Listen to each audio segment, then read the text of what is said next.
Você já se imaginou pegando um avião por aplicativo? Nunca ouvi falar. Mas o Cris, ele já ouviu falar e vai trazer informação pra gente. Detalhe, no agro mais do que nunca. É isso aí, olha só, hoje nós vamos falar sobre aviação executiva sob demanda, sobre propriedade compartilhada, mas é uma tendência também para os produtores rurais, para os fazendeiros, em vez de ter a própria aeronave, compartilhar. É sustentabilidade, é econômico. Estamos aqui, criador aí desse serviço inovador aqui no Brasil, Paul.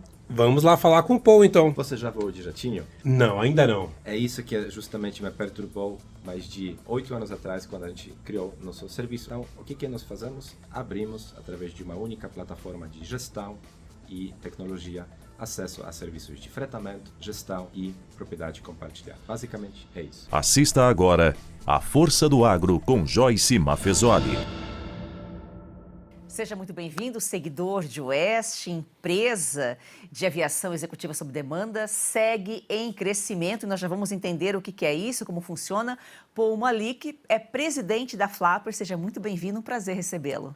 Muito obrigado pelo convite. Criada em 2016, a empresa de aviação executiva Flapper ganha cada vez mais reconhecimento e investe em expansão de tecnologia. O que é o modelo? A gente pode chamar praticamente de Uber aéreo? Como que funciona essa proposta? Faz muito sentido. Imagino que muitos espectadores nunca voaram de avião privado e esse foi justamente meu sentimento e sentimento dos meus sócios na época quando nós lançamos o nosso serviço. A gente percebeu que você pode ser um diretor de uma grande empresa, um empresário e ainda a aviação executiva ela está um pouco distante. Qual que foi a solução? Vamos copiar os modelos existentes como Uber, Airbnb, qualquer outra plataforma e aplicar isso no setor de aviação executiva. Porque na época foi muito difícil comprar um voo fretado. Demorava em torno de 20 intercâmbios de e-mails, etc. Então, o que a Flapper fez?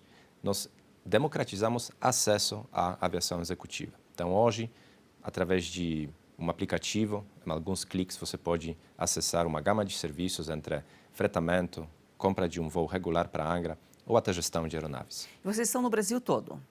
No Brasil e cada vez mais no exterior, estamos presentes em 20 países, mas a empresa começou aqui no Brasil, apesar de eu ser estrangeiro. E os voos são internacionais, são nacionais?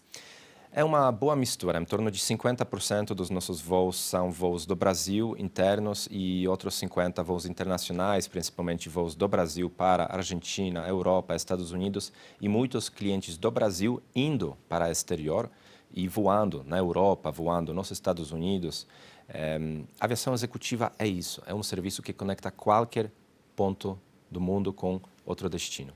A aviação executiva remete ao mercado corporativo, ao executivo. Qual que é o perfil de quem usa? Geralmente são empresários?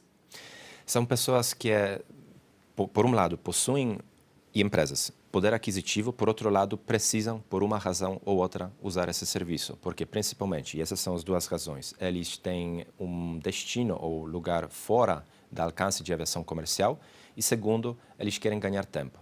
Então, essa possibilidade de acessar mais de 2.500 aeródromos no Brasil e voar com maior rapidez é o principal foco. Agora, público agro, obviamente, é um público muito interessante, muito importante para nós e público que talvez mais cresceu nos últimos 5 anos no setor como todo.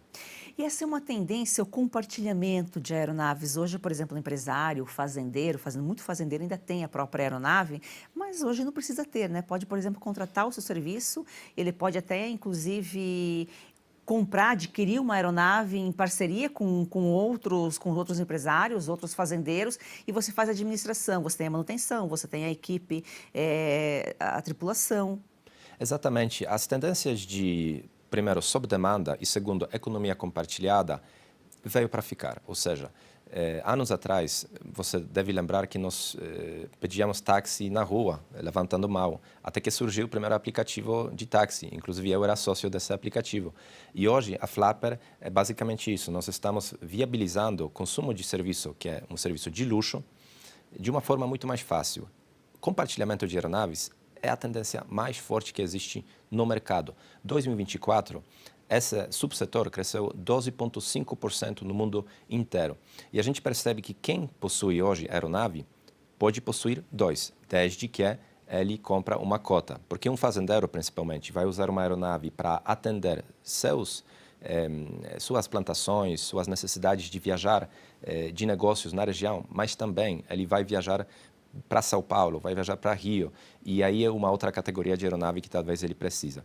Então, propriedade compartilhada não é nada mais, nada menos do que uma possibilidade de dividir a sua aeronave com outros sócios que possuem um estilo de vida muito parecido, economizando dinheiro e ainda podendo fretar para terceiros capacidade ociosa. Ou seja, no final das contas, é economia e profissionalização do seu negócio.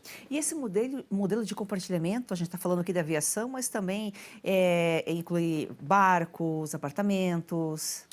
Exatamente. Qualquer setor hoje que olhamos na economia, compartilhamento é muito forte. Existe tão chamado time sharing, onde você compra pacotes de horas.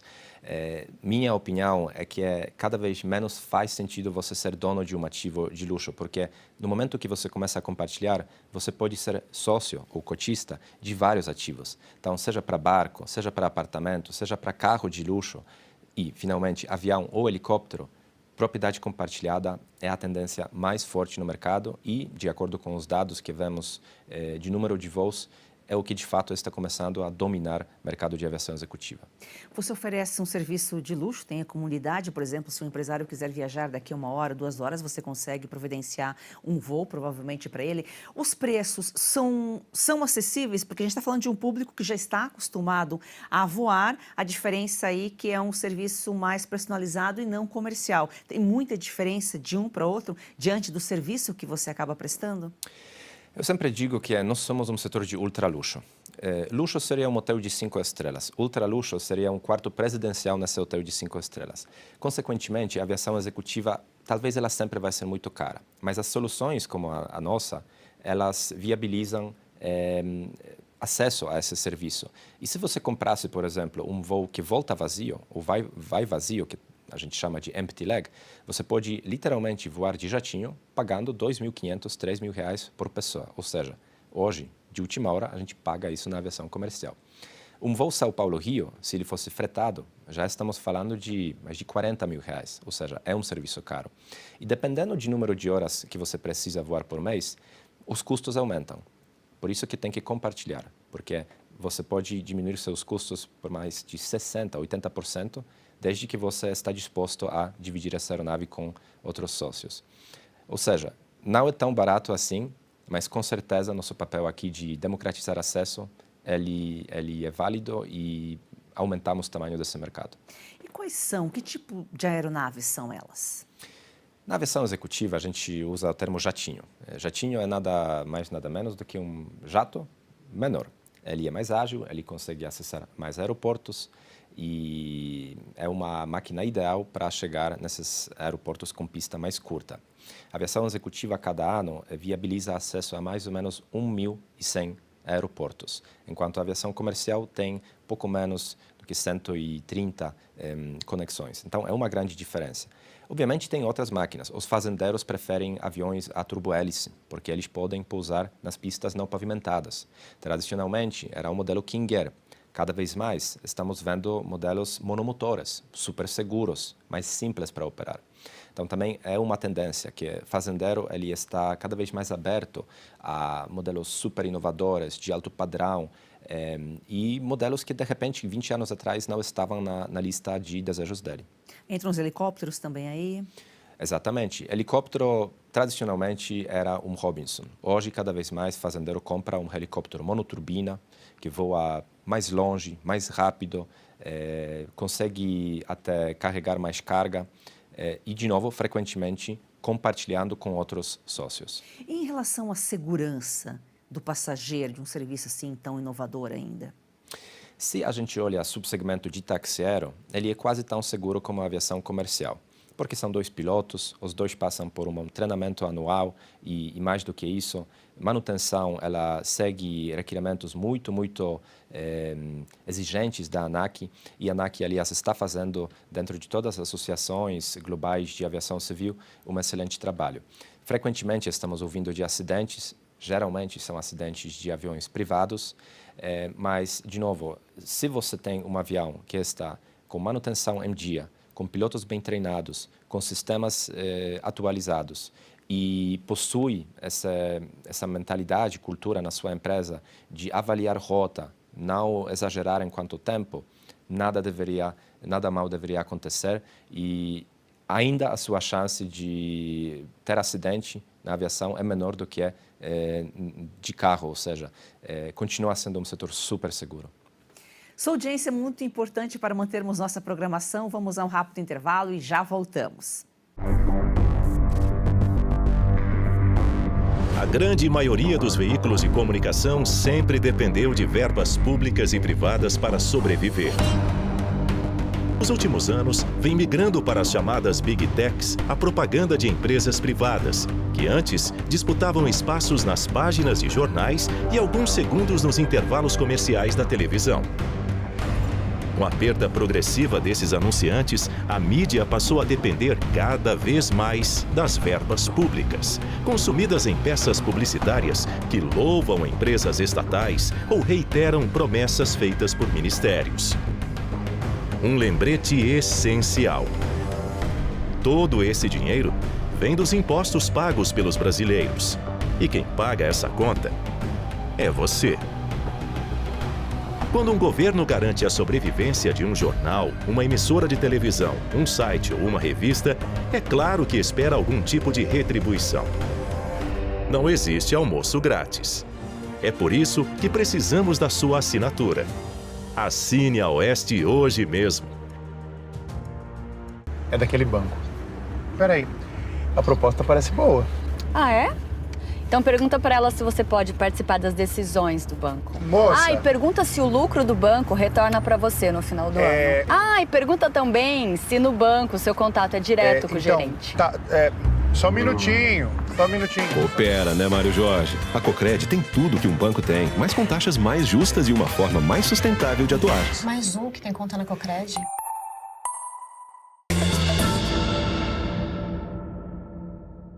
Bom, a gente está falando aqui de um público mais específico, né? Empresário, fazendeiro, mas tem como tornar esse serviço viável também, talvez no futuro, financeiramente para o público em geral? Porque a gente sabe que, né, que os custos da aviação são muito altos, né? Primeiro, sobre combustível sustentável. O principal objetivo com o tão chamado SAF é redução de emissão de carbono, mas ele não vai abaixar custo de voo como todo.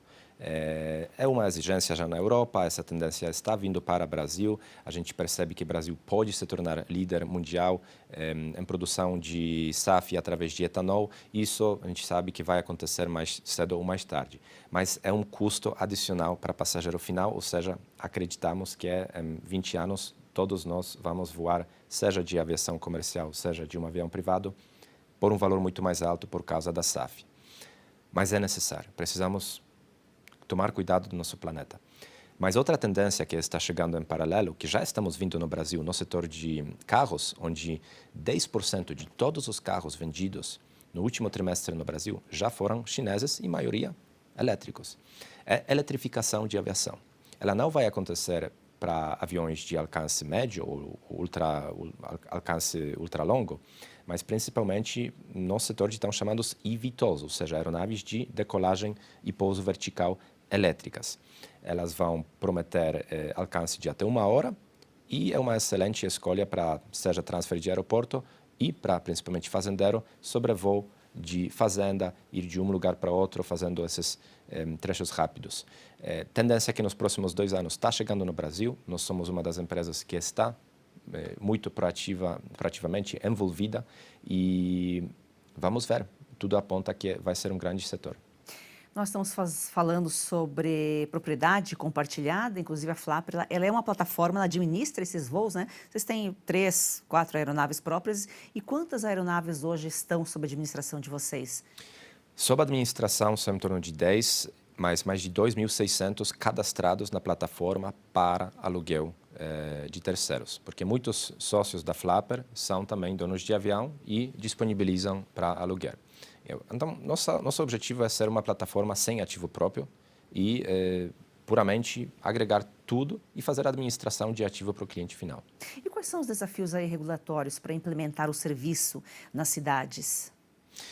Eu acho que tem que dividir entre barreiras regulatórias padrão da ANAC. Cada empresa ela tem que ser cadastrada como taxieiro ou como uma empresa de propriedade compartilhada, tem que ter todos os documentos em dia, etc. E a ANAC é uma, vamos dizer, a instituição mais bem digitalizada do mundo. Ela possui sistemas onde você pode, em tempo real, ver se o avião está com aeronavegabilidade em dia, se o piloto possui todos os treinamentos em dia.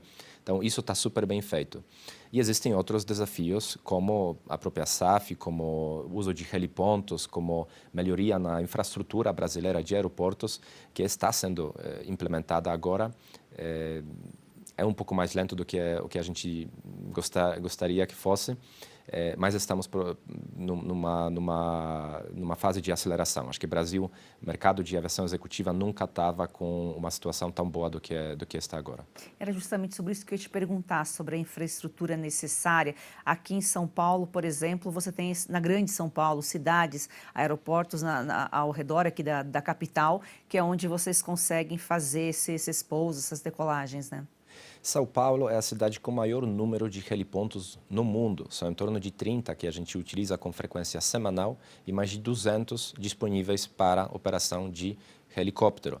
Para comparar isso com os Estados Unidos, uma cidade de Nova York possui apenas 3 helipontos disponíveis e São Francisco apenas um, sendo um heliponto do hospital, já com um site pedindo desativação dessa infraestrutura. Então, querendo ou não, o Brasil já está na liderança enquanto infraestrutura para uso de asa rotativa. Essa infraestrutura ela tem que passar por uma atualização, viabilizando o carregamento de aviões elétricos no futuro, e com isso nós vamos ter uma excelente rede para lançamento de setor novo, ou seja, setor de aeronaves autônomos de decolagem e pouso vertical. Vocês são adaptados, estão prontos para atender também as necessidades do agro? Você falou que esse é um cliente também que está crescendo, né? Hoje o produtor, o fazendeiro ainda tem a própria aeronave, mas é uma tendência esse compartilhamento de propriedade compartilhada.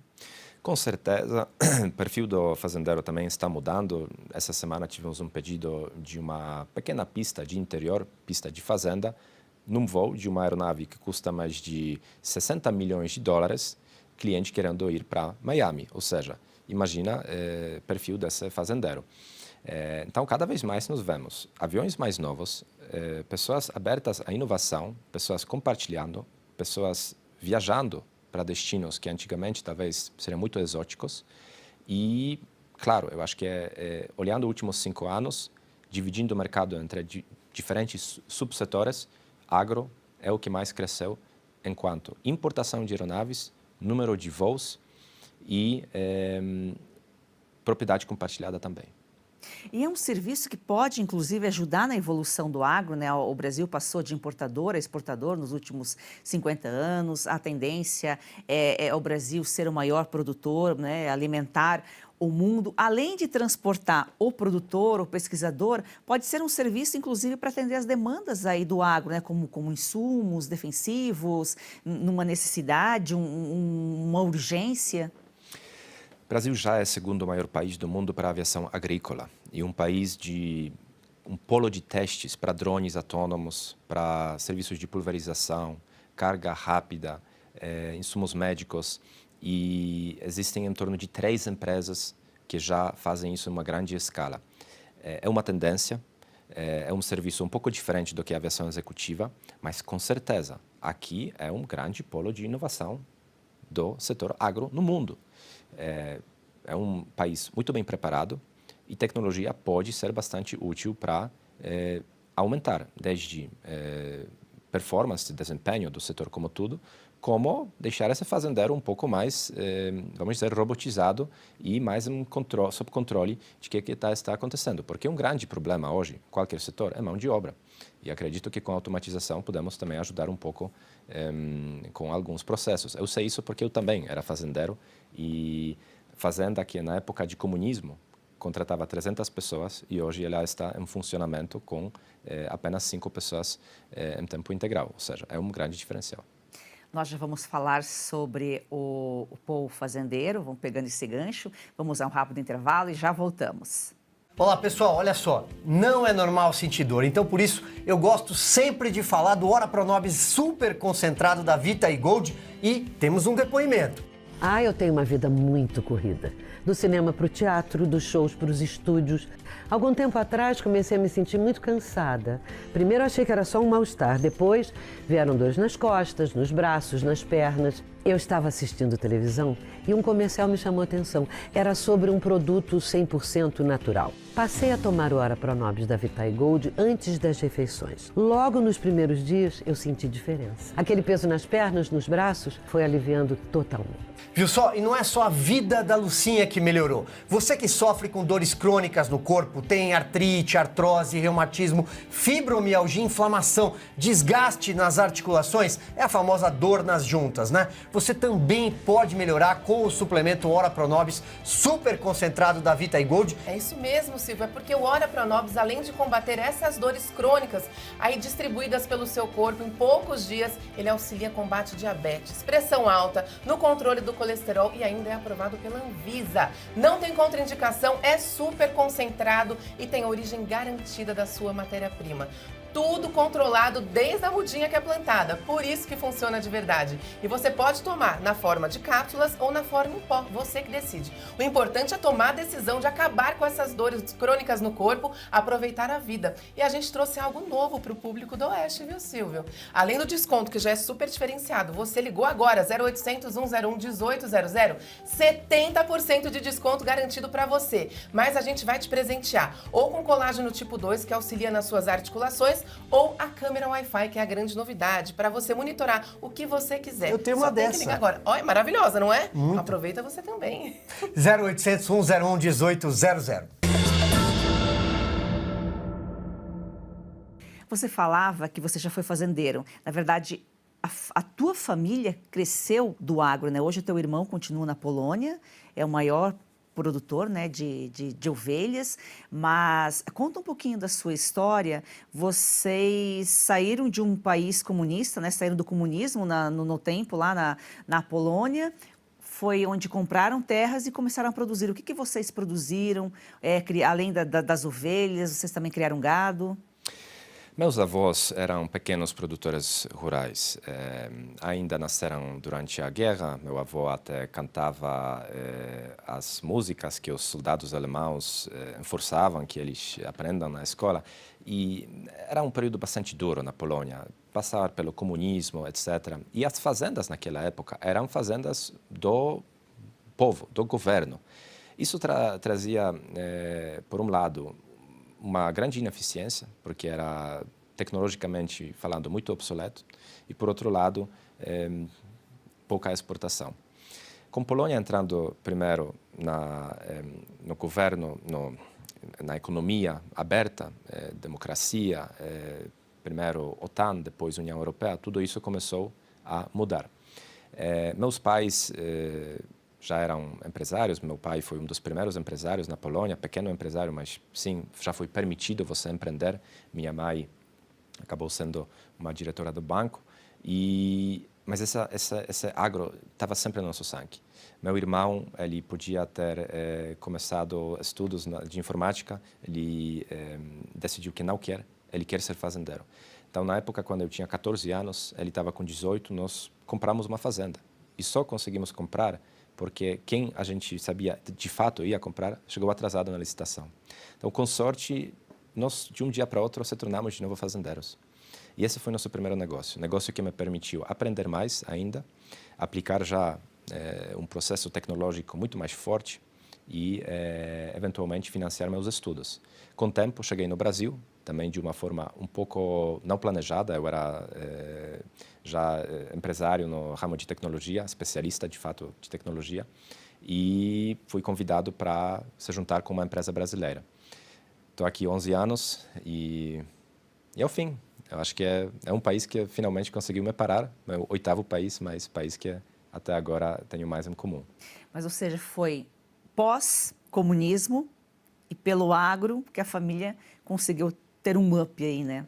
financeiro? Conseguiu se sustentar, a Agro sempre estava muito próximo do nosso dia a dia, até quando meu pai se tornou empresário, a gente ainda estava cultivando hortelão na fazenda do meu avô, porque simplesmente era um bom negócio, e era um dos melhores negócios que naquela época podia ser feito. Então, Agro para a Polônia também é algo muito importante. A Polônia era maior produtor de, por exemplo, batatas, de algumas outras cultivações. Hoje, obviamente, a China está muito mais na frente, Brasil, mas Agro continua sendo um setor bastante importante para o país. E o seu irmão, o maior criador de ovelha da Polônia. Exatamente. A fazenda que acabamos, na época, lançando, ela hoje é a maior produtora de ovelha, ela produz trigo, produz milho, produz soja. E agora meu irmão está começando com algumas tecnologias mais disruptivas ainda. Na Europa, uma tendência muito forte de produção eco, ou seja, tudo que é ecológico, tudo que tem a ver com natureza, a União Europeia paga mais, porque cada fazendeiro recebe subsídios, e é um forte incentivo para você começar produção desse tipo. Você era novinho, adolescente, 14 anos, né? Mas viveu o comunismo, tem lembrança, sabe que é um sistema que não funciona para a população, né? Eu não me lembro do comunismo, mas eu me lembro de todo o legado que ele deixou, porque a gente estava importando uma revista da Alemanha para ver quais são as roupas que a gente gostaria de comprar no futuro. A gente olhava na TV, teve 2 canais de TV. De fato, era uma situação muito parecida com o Brasil, quando o Brasil estava passando também por problemas na época, né? Também moeda, você lembra? Então, eu sempre digo que, apesar dos nossos países serem muito diferentes, a gente tem muito em comum, porque aquela história de abrir a economia, de criar um país moderno, a gente estava fazendo ao mesmo tempo. E a gente progrediu muito, né? Evoluiu muito, não dá para retroceder, né? Exatamente. Acho que hoje, tanto a Polônia, que continua sendo um país de crescimento acelerado, como o Brasil, que por sua parte, talvez um país com maior potencial do mundo, potencial de ser humano, potencial agro, natural, esses são os países do futuro. Eu acho que a gente tem muito para oferecer e um povo bastante inteligente e legal, sabe? Eu sempre gosto aqui no Brasil, quando eu volto até da Europa, sinto essa felicidade, essa proximidade das pessoas. A Flapper está em 20 países, mas surgiu no Brasil. Faz um comparativo entre Brasil e esses outros países onde vocês estão presentes. Como que é o serviço de aviação executiva? É um pouco diferente. O cliente brasileiro, ele tem uma afinidade maior com o avião. Quando ele compra avião, ele quer que seja feito de uma certa forma, ele quer sempre falar que ele é coproprietário, ou seja, ele podia comprar um pacote de horas, mas não, ele prefere ser sócio, porque isso é um status. Então, acho que é isso primeiro, enquanto propriedade do avião. Segundo, enquanto uso, muito menos corporativo no Brasil, muito mais empresários e lazer. Nos Estados Unidos ou Europa, o mercado corporativo é bastante potente, vamos dizer. Muito mais agro também. Percebemos que tem poucos fazendeiros, seja na Europa, seja nos Estados Unidos, usando a aviação executiva igual tem no Brasil. Tem sempre mais pessoas. Aqui, quem viaja são famílias. Nos Estados Unidos, a média de voo é apenas 2 pessoas, por exemplo. 2 pessoas. Eu acho que tem bastante diferença. No final das contas, é mais divertido, o cliente é até um pouco mais exigente. E o que a gente aprendeu aqui, e toda essa base de tecnologia, de custo, de atendimento que temos, isso nos dá uma vantagem competitiva quando nós atuamos no exterior. E isso é um fato muito interessante. Nós continuamos sendo CNPJ brasileiro. E eu só quero voltar ao assunto da segurança. Recentemente a gente teve um acidente aí, geralmente são as aeronaves particulares, né, que acabam sofrendo os acidentes, e até por esse know-how que vocês têm, em termos de segurança, vocês estão próximos da aviação comercial. Exatamente. O acidente que aconteceu em Ubatuba foi uma operação privada com um único piloto. É muito difícil para nós julgar pilotos sem ter dados oficiais da CENIPA, mas já podemos saber que a pista de Ubatuba é uma pista muito curta. Foi um jatinho. No setor de táxi aéreo, jatinho não pousa em Ubatuba. De fato, vários turbohélices não pousam, porque é uma pista que ela é muito limitada para operação com avião cheio. Então, acho que já a lei nos garante uma segurança maior. E eu até recomendo que, se você pode, você, por exemplo, tem outros sócios e você quer compartilhar sua aeronave com outra pessoa, coloque ela no táxi aéreo, porque isso te dá uma segurança maior. A gente ser humano sempre busca um pouco, né, desses desvios. Quando você tem uma instituição como a ANAC fiscalizando, acertando que o piloto seja treinado, eu acho que isso faz uma grande diferença no final das contas. Se você quiser saber mais sobre esse assunto, tiver alguma pergunta, manda pra gente. O WhatsApp está aqui na tela. Pô, foi um prazer recebê-lo aqui. Muito obrigado. Espero que os espectadores tenham gostado e, ao fim, que o Brasil voe alto. E é isso aí. Para o agro, nem o céu é o limite aqui para o agro brasileiro. Siga o nosso perfil no Instagram e vamos fazer do agro, esse campeão brasileiro, uma paixão nacional.